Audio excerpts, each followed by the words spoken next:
காவிரி நீர் என்பது குடகு மலையிலிருந்து உருவாகி அது குறைந்த அளவில் தான் கர்நாடகத்திலே பாய்கிறது. ஆனால் அதிக அளவில் தமிழகத்தில் தான் பாய்கிறது. கடல்நிலை பகுதி வரைக்கும் அதனுடைய தண்ணி விவசாயத்திற்கு பயன்படுத்துவது என்பது வரலாற்று உண்மை. ஆனால் இதில் எதையுமே கர்நாடக அரசு கவனத்தில் கொள்ளாமல் பல நேரங்களில் வேறு மாதிரியாக நடக்கிறது. மழை காலங்களில் திறந்து விட்டு விட வேண்டியது, தண்ணி நம்ம இதுக்குள்ள எல்லை மீறி விவசாயத்தை அழிப்பது, அப்படி இது தொடர்கதையாகவே இருக்கிறது. திரு நிஜலிங்கப்பா அவர்கள் கர்நாடக முதலமைச்சராக இருந்த போதும் அவர்களுக்குள் இருந்த பிணைப்பு, அவர்களுக்குள்ள இருந்த அந்த நட்பு, அது அப்படியே காமா போய்கிட்டு இருக்கு, பிரச்சனை கிடையாது. ஆனால் டாக்டர் கலைஞர் வந்ததுக்கு அப்புறம் திரு தேவராஜஸ் போன்றவர்கள் எல்லாம் முதல்வராக வந்தபோது ஏற்றத்தாழ்வுகள் இருந்து கொண்டே இருந்தது. அன்றைக்கு கர்நாடக முதல்வராக இருந்த மரியாதைக்குரிய திரு குண்டுராவ் அவர்கள் தமிழகத்தினுடைய முதல்வர் புரட்சி தலைவர் எம்ஜிஆர் அவர்களை அண்ணா நாம் இருவரும் சந்தித்து ஒரு முடிவெடுக்கலாம் என்று சொன்னார். எம்ஜிஆர் அவர்கள் கெஸ்ட் ஹவுஸ்ல நாளைக்கு காலையில கையெழுத்து போடலான்னு முடிவு பண்ணிட்டு வந்தவங்க மீண்டும் குண்டுராவ் வீட்டுக்கு போனார். போன போது குண்டுராவ் வீட்டில் வரவேற்று இரவு உணவு சாப்பிடுவதற்கு முன்னால குண்டுராவனுடைய தாயார் ஒரு டம்ளர் தண்ணி கொண்டு வந்து வச்ச போது, நீங்க எனக்கு தண்ணி கொடுக்குறீங்கம்மா, தமிழ்நாட்டு மக்களுக்கும் இதே மாதிரி தண்ணி கொடுங்கன்னு சொன்ன போது குண்டுராவ் அவர்கள் இன்னொரு 5 TMC தண்ணீர் எடுத்து 305 சொன்னார். ஆனால் கர்நாடகத்திற்கு தேவையான 4 TMC தண்ணீருக்காக மேகதாது அணையை கட்டுகிறோம் என்று மத்திய அரசாங்கத்தையும் நீதிமன்றத்தையும் ஏமாற்றி அந்த அணையை கட்ட முயற்சிப்பதுதான் அபத்தம். காரணம் 4 TMC தண்ணீர் என்று சொல்லிவிட்டு இவர்கள் அங்கே தேக்க வைக்க போவது 60 TMC தண்ணீர் என்று அந்த அதிகாரி என்னிடத்திலே இப்ப சொன்னார்.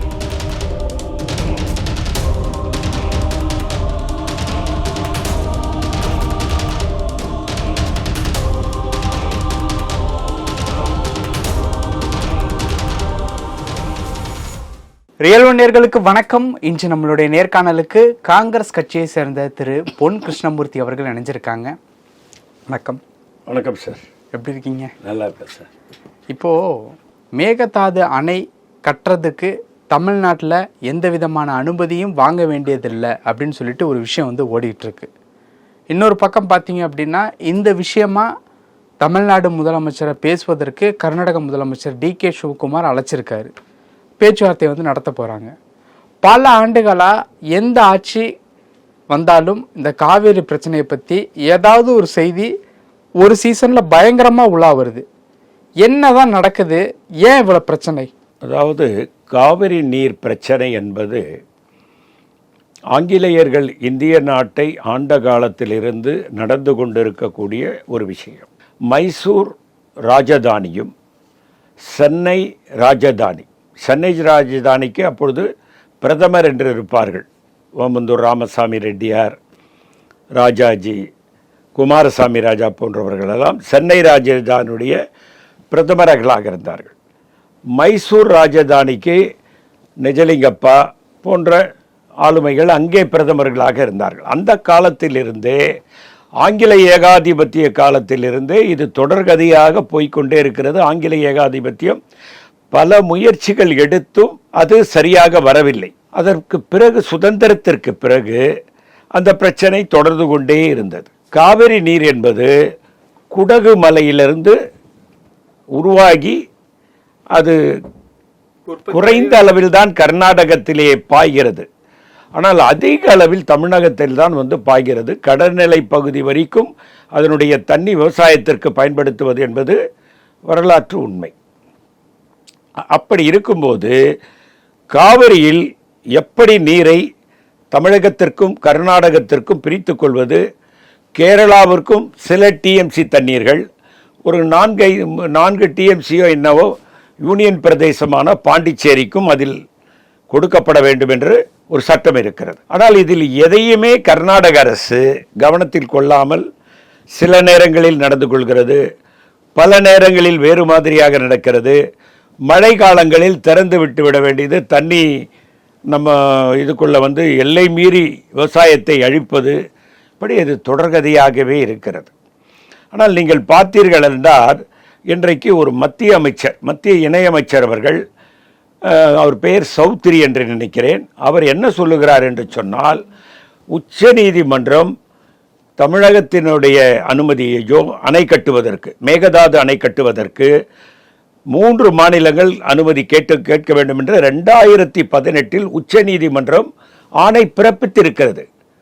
அது ஆவணமாக இருக்கிறது, யார் வேண்டுமானாலும் பார்த்து கொள்ளலாம். அதே போன்றுதான் அம்மையார் அவர்கள் நீர்வளத்துறை அமைச்சராக உமாபாரதி இருந்தபோது அவர் நாடாளுமன்றத்திலே சொல்லியிருக்கிறார், உச்சநீதிமன்றத்திலே வழக்கு இருக்கிறது, இந்த 3 மாநிலங்கள் அனுமதி இல்லாமல் மேகதாது அணை கட்டக்கூடாது என்று இருக்கிறது. பிரகலாத் சபாகத் இருந்த போதும் இதையே அவர் நாடாளுமன்றத்தில் சொல்லியிருக்கிறார்.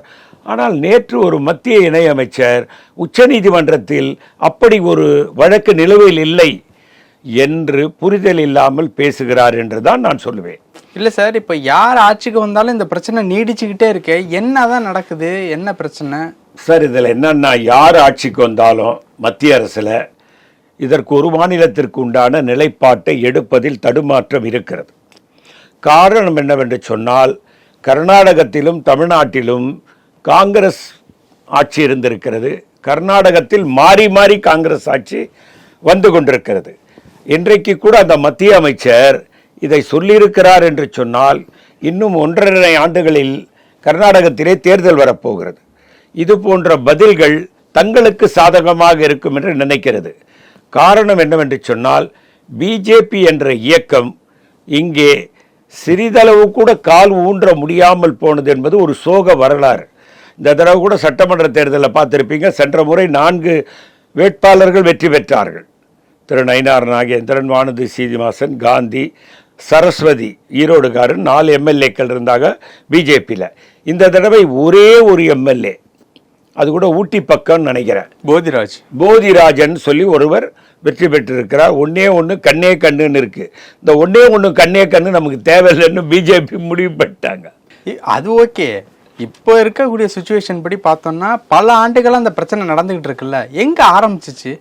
அதுதான் நான் ஆரம்பத்தில் சொன்ன ஆங்கில ஏகாதிபத்திய. அதுக்கப்புறம் தமிழக அரசியல்ல திராவிட இயக்கங்கள் உள்ள வந்ததுக்கு அப்புறம் ஆரம்பிச்சதா, இல்ல காங்கிரஸ் காலங்கள் ஆட்சி? காங்கிரஸ் இருக்கும் பொழுதும் திரு காமராஜர் அவர்கள் தமிழ்நாட்டு முதலமைச்சராகவும் திரு நிஜலிங்கப்பா அவர்கள் கர்நாடக முதலமைச்சராக இருந்த போதும் அவர்களுக்குள் இருந்த பிணைப்பு, அவர்களுக்குள்ள இருந்த அந்த நட்பு, அது அப்படியே காமா போய்கிட்டு இருந்தது, பிரச்சனை கிடையாது. ஆனால் டாக்டர் கலைஞர் வந்ததுக்கு அப்புறம் திரு தேவராஜர் போன்றவர்கள் எல்லாம் முதல்வராக வந்தபோது ஏற்றத்தாழ்வுகள் இருந்து கொண்டே இருந்தது.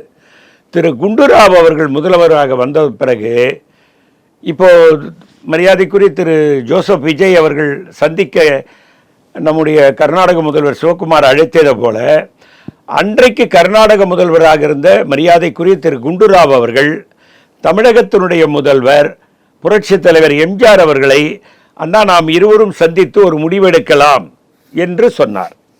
அப்பொழுது திரு எம்ஜிஆர் அவர்கள் நானே பெங்களூர் வருகிறேன் என்று பெங்களூர் போனார். பெங்களூரிலே போய் அரசு அதிகாரிகள் புடைசூழ சந்தித்தார்கள். அப்பொழுது ஒரு உடன்படிக்கை வந்தது, 300 டிஎம்சி தண்ணி தமிழகத்துக்கு கொடுக்கணும்னு வந்தது. அதுக்கப்புறம் இரவு என்ன பண்ணார், யார்கிட்டையுமே கேட்காம எம்ஜிஆர் அவர்கள் கெஸ்ட் ஹவுஸில் நாளைக்கு காலையில் கையெழுத்து போடலான்னு முடிவு பண்ணிட்டு வந்தவங்க மீண்டும் குண்டுராவ் வீட்டுக்கு போனார். போனபோது குண்டுராவ் வீட்டில் வரவேற்று இரவு உணவு சாப்பிடுவதற்கு முன்னால் குண்டுராவனுடைய தாயார் ஒரு டம்ளர் தண்ணி கொண்டாந்து வச்சபோது, நீங்கள் எனக்கு தண்ணி கொடுக்குறீங்கம்மா, என் தமிழ்நாட்டு மக்களுக்கும் இதே மாதிரி தண்ணி கொடுங்கன்னு சொன்னபோது குண்டுராவ் அவர்கள் இன்னொரு 5 டிஎம்சி தண்ணீர் எடுத்து 305ன்னு சொன்னார். அந்த நேரத்தில் பத்திரிகைகளில் அந்த செய்தி வந்துடுச்சு. எம்ஜிஆர் அவர்கள் குண்டுராவ் வீட்டுக்கு போனார், இரவு உணவு அங்கே அருந்தினார், 300 டிஎம்சி என்பது 305 டிஎம்சியாக மாறியதுன்னு டாக்டர் கலைஞர் அவர்கள் முரசொலியிலே ஒரு கட்டுரை அப்பொழுது எழுதினார். பார்த்தீர்களா உடன்பிறப்புகளே, எம்ஜிஆர் ஒரு மலையாளி, அவர் போய் நமக்கு துரோகம் செய்து விட்டார். நானாக இருந்திருந்தால் 400 டிஎம்சி தண்ணீர் வாங்கியிருப்பேன், 305 டிஎம்சி தண்ணீரிலே முடித்து விட்டார் என்றவுடன எம்ஜிஆர் கொஞ்சம் பயந்துட்டார். ஏன்னா நம்மளை மலையாளி அப்படி இப்படின்னு சொல்லி தமிழ்நாட்டு மக்கள்கிட்ட ஏதாவது பண்ணிட போறாருன்னு குண்டுராவு கிட்ட சொல்லாமலே கார் எடுத்துக்கிட்டு சென்னைக்கு வந்துட்டார். இப்போ இந்த காவேரி பிரச்சனையில் கலைஞர் அவர்களுடைய பங்கு அப்படிங்கிறது ரொம்ப முக்கியம் தானே? அதாவதுங்க, அவரும் பேச்சுவார்த்தைலாம் நடத்தினாரு. கர்நாடகா இந்த காவேரி நீர் பிரச்சனைக்கு கோர்ட்டுக்கு போனது அம்மையார் ஜெயலலிதா தான். ஆனால் கோர்ட்டுக்கு போனது நல்ல முடிவு என்பது தான் என்னுடைய கருத்து. காரணம் இன்னைக்கு என்னாச்சுன்னா, சுப்ரீம் கோர்ட் வந்து காவிரி நடுவர் ஆணையம் அமைத்தது, காவிரி நீர் மேலாண்மை வாரியம் அமைத்தது, அப்புறம் காவிரி நடுவரி மன்றம் என்று ஒன்று 3ஐ அமைத்து கடைசியாக 199 டிஎம்சி தண்ணீர் என்று வந்ததை கர்நாடகம் ஆட்சேபித்த போது நிரந்தரமாக 15 ஆண்டுகளுக்கு 177.5 டிஎம்சி தண்ணீர் ஆண்டுக்கு தண்ணீரை கொடுத்தே ஆக வேண்டும் என்று காவிரி மேலாண்மை உத்தரவிட்டு விட்டது. அது இன்று வரை வந்து கொண்டே இருக்கிறது. ஆனால் இந்த பிரச்சனை கோர்ட்டுக்கு போனதுனால தான் இந்த பிரச்சனைக்கு ஒரு தீர்வு காண முடிஞ்சதுன்றதுல ரெண்டு கருத்து இல்லை. பேச்சுவார்த்தை என்பது அது ஒரு நிரந்தர முடிவாக இல்லை. உச்சநீதிமன்றம் தலையிட்டதற்கு பிறகு அது ஒரு 177 டிஎம்சி தண்ணீர் நமக்கு வந்து கொண்டிருக்கிறது. ஆகவே கலைஞரும் செய்திருக்கிறார், அம்மையார் ஜெயலலிதாவும் செய்திருக்கிறார், எம்ஜிஆர் செய்திருக்கிறார், காமராஜர் சொல்லாமலே நிறைய காவிரி தண்ணீரை கொண்டு வந்து கடைமடை பகுதி வரைக்கும் தண்ணீர் போனது. காமராஜர் ஆட்சிக்கு பிறகு இந்த 60 ஆண்டுகளாக கடைமடை பகுதிக்கு காவிரி நீர் வரவே இல்லை. இப்போ இந்த காவேரி பிரச்சனையை பொறுத்த வரைக்கும் திராவிட இயக்கங்களுடைய பங்கு ரொம்ப முக்கியமானது அப்படிங்கிறத நம்ம வரலாறுகளை பார்க்கும்போது புரிஞ்சுக்க முடியுது. பட் இப்படி இருக்கக்கூடிய ஒரு சுச்சுவேஷன் படி பார்த்தோம் அப்படின்னா இப்போ இந்த காவேரி பிரச்சனையை அவங்க நினைச்சிருந்தா முடிச்சிருக்கலாம்ல. பட் முடிக்காம இந்த நாள் வரைக்கும் நீண்டுகிட்டு போகுதுன்னா அது எப்படி பார்க்கறது என்ன? அதாவதுங்க, பெருந்தலைவர் காமராஜர் ஆட்சியின் போது விவசாய நிலமாக கர்நாடகாவில் இருந்ததை விட இன்றைக்கு 3 மடங்கு விவசாய நிலங்களை அதிகப்படுத்தி விட்டார்கள். அதற்கு தண்ணீர் தேவை. நம்முடைய அனுமதி இல்லாமல் அவர்கள் அணையை கட்டவே முடியாது, உச்சநீதிமன்றத்தினுடைய ஆணை. ஆனால் அமைச்சர் அவர்கள், இணையமைச்சராக இருக்கக்கூடிய திரு சௌத்ரி அவர்கள் வரலாறு பார்க்காமல் அதை சொல்லியிருக்கிறார். அதே நாடாளுமன்ற அவை குறிப்பிலே அம்மையார் உமாபாரதி அவர்களும் செபாகத் அவர்களும் நீர்வளத்துறை அமைச்சராக இருந்தபோது சொன்னதை அவர் படித்து பார்க்க வேண்டும். உச்சநீதிமன்றத்தில் வழக்கு நிலுவையில் இருக்கும்போது 3 மாநிலங்களுடைய அனுமதி இல்லாமல் கட்ட முடியாத அணை என்று அவர்களே நாடாளுமன்றத்தில் கூறியதை மறுத்து கூறுகிறார் இன்றைய அமைச்சர். அதற்கு உள்நோக்கம் இருக்கிறது. ஆனால் இதை நினைத்தால் தீர்க்க முடியுமா என்றால் தீர்க்க முடியாது. அங்கே விவசாய நிலங்கள் பெருகிவிட்ட காரணத்தினால் அவர்களுக்கு தண்ணீர் அதிகமாக தேவைப்படுகிறது. நமக்கு கடைமடை பகுதி வரைக்கும் தண்ணீர் வராத காரணத்தினால் நமக்கு விவசாயம் பாதிக்கிறது. டெல்டா பகுதி காவிரியை நம்பித்தான் இருக்கிறது. இதைவிட முக்கியம், குடிநீருக்கும் டெல்டா பகுதிகள் காவிரி நீரை நம்பித்தான் இருக்கிறது. அதில் எந்த சந்தேகம். இப்போ கர்நாடகம் ஒரு டெக்னிக்கை கொண்டாந்து புகுத்துறாங்க. குடிநீர் பெங்களூரினுடைய மக்களுக்கு குடிநீர் வேண்டும், அதற்காக நாங்கள் இந்த மேகதாது அணையை கட்டுகிறோம். அது ரொம்ப தவறு. அது அந்த முதலமைச்சராக இருக்கக்கூடிய திரு சிவக்குமார் அவர்கள் முழு பூசணிக்காயை சோத்துல வச்சு மறைக்கிறார். அது தவறான கருத்து. காரணம் என்னவென்று சொன்னால், கிருஷ்ணராஜர் சாகர் அணையில் 4 டிஎம்சி தண்ணி தான் பெங்களூருனுடைய சிட்டிக்கு தேவைன்னு நான் வரும்பொழுது ஒரு நீர்வளத்துறையை அதிகாரியாக இருந்து ஓய்வு பெற்றவரிடம் பேசிக்கொண்டே தான் வந்தேன் காரில். 4 டிஎம்சி தண்ணி போதுமா? இப்பொழுதுக்கு பார்த்தீங்கள் என்றால் 70லிருந்து 80% வரைக்கும் கிருஷ்ணராஜர் சாகர் அணையில் தண்ணீரை தேக்கி வைத்திருக்கிறார்கள். அதிலே 4 டிஎம்சி தண்ணீரை கர்நாடகத்துக்கு எடுத்துக்கொள்ளலாம், ஒன்றும் பிரச்சனை இல்லை. ஆனால் கர்நாடகத்திற்கு தேவையான 4 டிஎம்சி தண்ணீருக்காக மேகதாது அணையை கட்டுகிறோம் என்று மத்திய அரசாங்கத்தையும் நீதிமன்றத்தையும் ஏமாற்றி அந்த அணையை கட்ட முயற்சிப்பது தான் அபத்தம். காரணம், 4 டிஎம்சி தண்ணி என்று சொல்லிவிட்டு இவர்கள் அங்கே தேக்க வைக்கப் போவது 60 டிஎம்சி தண்ணீர் என்று அந்த அதிகாரி என்னிடத்தில் இப்போ சொன்னார். அவர்கள் அங்கே தேக்கி வைக்க போது கர்நாடகத்திலே ஒரு இன்ஜினியரிடம் பேசினேன். 60 டிஎம்சி தண்ணீரை மேகதாது அணை கட்டி இது மாபெரும் துரோகம். அதனால் தான் நாம் என்ன சொல்லுகிறோம் என்றால், திரு மோடி அவர்கள் என்ன சொன்னார் ஆட்சிக்கு வரும்போது, நான் அணைகளை நதிகளை இணைக்கப் போகிறேன் என்றார். அப்பொழுது அப்படி ஒருவேளை கங்கை காவிரி இணைக்கப்பட்டிருந்தால் நிச்சயமாக இந்த ப்ராப்ளம் தீர்க்கப்பட்டிருக்கும். ஏன் அவர்கள் செய்யவில்லை என்று தெரியவில்லை. ஆனால் நேரு காலத்திலேயே நதிகளை இணைக்க வேண்டும் என்று ஒரு திட்டத்தை அவர் கொண்டு வந்தார். கொண்டு வந்தபோது விந்திய மலை அதற்கு குறுக்கே நின்றது. விந்திய மலை என்பது இந்தியாவினுடைய இமயமலையை ஒட்டி இருக்கக்கூடிய அது மலை. காவிரி கங்கையினுடைய பக்கத்திலே இருக்கிறது. அதிகாரிகளை வைத்து பார்த்தபோது விந்திய மலையை குடைந்து தண்ணீரை அந்த பக்கம் கொண்டு போவது சிரமம் என்று நேருவிடம் நம்முடைய அதிகாரிகள் கைவிரித்து விட்டார்கள். உடனே நேரு தாமதிக்காமல் கென்னடியோடு தொடர்பு கொள்கிறார். அமெரிக்க அதிபர் கென்னடி நேருவினுடைய நெருங்கிய நண்பர்.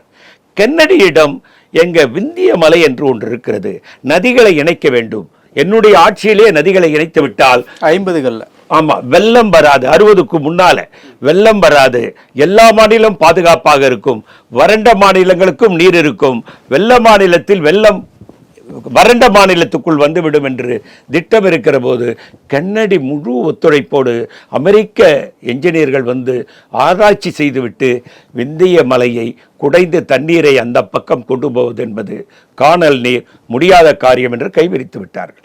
ஆனால் மோடி அவர்கள் எப்படி 2 கோடி பேருக்கு வேலை தர 15 லட்சம் ரூபாய் போடுறான்னு சொல்லி நதிகளை இணைப்புன்றது அது ஒரு ஏமாற்று வேலை. ஏற்கனவே தெரியும் விந்திய மலை குறுக்கே நிற்கிறது, அதை துளைக்க முடியாது என்பது தெரிந்து போய் சொன்னார். ஆகவே விந்திய மலையை குடைக்கவே முடியாது, நதிநீர் இணைப்பு என்பது சாத்தியமே இல்லை. என்னை பொறுத்த வரைக்கும் திரு சந்திரபாபு நாயுடு சென்ற முறை ஆட்சியில அவர் மாநிலத்துக்குள்ள நதிகளை சிலவற்றை இணைத்திருக்கிறார். அதே போன்று கோதாவரி, அந்த மாதிரி கோதாவரி கிருஷ்ணாவெல்லாம் இணைச்சிருக்கார். அதே போன்று தமிழகத்திலும் நாம காவிரி, வைகை, பவானி போன்ற நதிகளை இணைத்து, பேச்சிப்பாறை போன்ற நதிகளை இணைத்து வெள்ளத்தை தடுத்து வறட்சியான மாநிலங்களை பசுமையாக்கி, நிச்சயமாக கடைமடை பகுதி வரைக்கும் காமராஜர் காலத்தில் நீர் பாய்ந்ததை போன்ற ஒரு நிலையை உருவாக்கினால் நிச்சயமாக தமிழகம் வளர்ச்சி மாநிலமாக இன்னும் வளரும். தமிழகத்திலே உள்ள நதிகளையும் இணைக்க வேண்டும், குறுக்கே தடுப்பணைகள் கட்ட வேண்டும். ஆந்திராவிலே சந்திரபாபு நாயுடு இணையில்லாத தடுப்பணைகளை கட்டிவிட்டார், மறுக்க முடியாத உண்மை. அதை நாம் திரு மரியாதைக்குரிய இன்றைய முதல்வர் ஜோசப் அதை பார்வையிட்டு, குறிப்பாக பாலாற்றிலே நாம் பாலாற்றையும் இணைக்க வேண்டும், பாலாற்றிலே தடுப்பணைகள் நிறைய கட்ட வேண்டும். அதன் வழியாக காவேரி பாய்கிறது. இதையெல்லாம் தடுப்பணை கட்டி நீர்களை தேக்கி வைத்து, மழை காலங்களிலே வேறிடம் தேக்கி வைத்துவிட்டு, வெயில் காலங்களிலே அதை விவசாயத்திற்கு பயன்படுத்தி எப்பொழுதும் வளர்ச்சியான ஒரு மாநிலமாகும், எப்போதும் குடித்தண்ணீருக்கு பிரச்சனை இல்லாத ஒரு மாநிலமாகும். காவிரியும் பயன்படுத்த முடியும், அதற்கும் வழிவகைகள் உண்டு என்பதுதான் என்னுடைய கருத்து. இப்போ இவ்வளவு நாள் இந்த பிரச்சனை நீடிச்சுக்கிட்டு இருக்குல்ல, இதுக்கு ஃபுல் ஸ்டாப் வைக்கணும்னா எப்படி தான் வைக்கிறது சார்? இதுக்கு ஃபுல் ஸ்டாப் வைக்கிறதுன்றது கொஞ்சம் கஷ்டம். ஏன் சார்? நதிநீர் இணைப்பு தான் இதுக்கு முக்கியமான ஒரு விஷயம். நதிநீரை இணைக்க முடியாது என்பதை நான் தெளிவாக சொல்லிவிட்டேன். அமெரிக்க ஜனாதிபதி கென்னடி கூட முயற்சி எடுத்து விட்டுட்ட விஷயம் அது, நேருனுடைய வேண்டுதலால். ஆகவே நதிநீர் இணைத்தால் மட்டும்தான் காவிரி நீருக்கு பிரச்சனை தீரும். காரணம், இங்கே நமக்கு விவசாய நிலங்கள் முன்ன இருந்ததை விட ஒரு 1/2 மடங்கு தான் கூடியிருக்கு. ஆனால் கர்நாடகாவில் 3 மடங்கு கூடிவிட்டது. அவர்களுக்கு பாசனத்திற்கு தண்ணீர் தேவை, நிறைய அளவில் எடுக்கிறார்கள். அங்கங்கே தடுப்பணைகளை அவர்கள் கட்டிவிட்டார்கள். கர்நாடகாவிலும் நிறைய தடுப்பணைகள் கட்டப்பட்டு நீர் தேக்கப்பட்டு விவசாயத்திற்கு பயன்படுத்துகிறார்கள். அதே போன்ற தடுப்பணைகள், என்னுடைய ஒரே வருத்தம், இந்த 60 ஆண்டு காலத்திலே கழகங்கள் எனக்கு தெரிந்து ஒரு தடுப்பணை கூட கட்டளையதாக எனக்கு நினைவில்லை. நான் வரலாற்றை புரட்டி பார்த்தேன். தடுப்பணைகள் எங்கேயோ 1, 2 கட்டியிருக்கிறார்கள். ஆனால் எனக்கு தெரிந்து 500 தடுப்பணைகள் கட்ட வேண்டிய கட்டாயம் இருக்கிறது. அது மாத்திரமல்ல, கூவம் நதி இந்த இடத்திலே மிகப்பெரிய ஒரு ஆறாக ஓடிக்கொண்டிருக்கிறது. ஒரு காலத்திலே கூவம் நதியிலே காலையிலே பச்சையப்பன் முதலியார், பச்சையப்பன் கல்லூரி இருக்குல்ல, அவர் 5 மணிக்கு அவர் மனைவியோடு போய் குளித்து விட்டு அந்த தண்ணியை பார்த்து தலைவாருவால் நானும் என் மனைவியும் என்று அவருடைய வரலாற்று பதிவிலே இருக்கிறது. அவருடைய சுயசரிதை புத்தகத்திலே பச்சையப்பன் முதலியார் எழுதிய வரலாறு என்னவென்று சொன்னால், கூவமாற்றிலே சென்று குளிப்போம். நல்லா கவனிக்கணும், கூவமாற்றிலே இப்போ மாடு கூட குளிக்க மாட்டேங்குது. கூவமாற்றில் சென்று குளித்துவிட்டு அந்த நீரிலே நானும் என் மனைவியும் கண்ணாடியில் தலைவாரி கொண்டு பார்த்தசாரதி கோயிலுக்கு போய், அன்று என்னுடைய மனைவி கழுத்தில் என்ன செயின் போட்டிருக்கிறாரோ அதை பார்த்தசாரதி கோயிலில் உண்டியில் போட்டு விட்டு வருவோம் என்ற பதிவு அதிலே இருக்கிறது என்று சொன்னால், கண்ணாடி மாறி இருந்த கூவமாறை இன்றைக்கும் கண்ணாடியாக மாற்ற முடியுமா என்றால் மாற்ற முடியும். எப்படி மாற்ற முடியும் என்று சொன்னால், கூவமாற்று ஓரமாக அதை பைப்புகள் நிறுவி இந்த கழிவு நீர்களை அதிலே கொண்டு போய் கடலின் முகவத்துவாரத்திலே வைத்து விட்டால் கூவமாறு தெளிந்துவிடும். அதிலே போட்டு விடலாம். அதனுடைய நீரை நன்றாக அது மழை காலங்களிலே மற்ற ஆறுகளுக்கு மடை திருப்பி விட்டு, என்றைக்கும் சென்னை வற்றாத கிணறுகள், வற்றாத போர்கள், எப்பொழுதும் தண்ணீர் கிடைக்கக்கூடிய சென்னையாக கூவத்தை வைத்து மாற்ற முடியும். அது திருவள்ளூரில் உருவாகி வருகிறது. கூவமாறு திருவள்ளூரில் உருவாகுது. திருவள்ளூர் பகுதி முழுவதும், சென்னை முழுவதும், செங்கல்பட்டு முழுவதும் விவசாயத்திற்கு தண்ணீரை கூவத்தை சரி செய்தாலே செய்ய முடியும். இதையெல்லாம் அரசாங்கம் மனது வைத்தால் முடியும். மனது வைக்க வேண்டும். வைப்பார்களா? வைப்பார்கள் என்று நம்புவோம். ஓகே சார், பல விஷயங்கள் பேசியிருக்கோம். நேரத்திற்கு நன்றி. நன்றி சார்.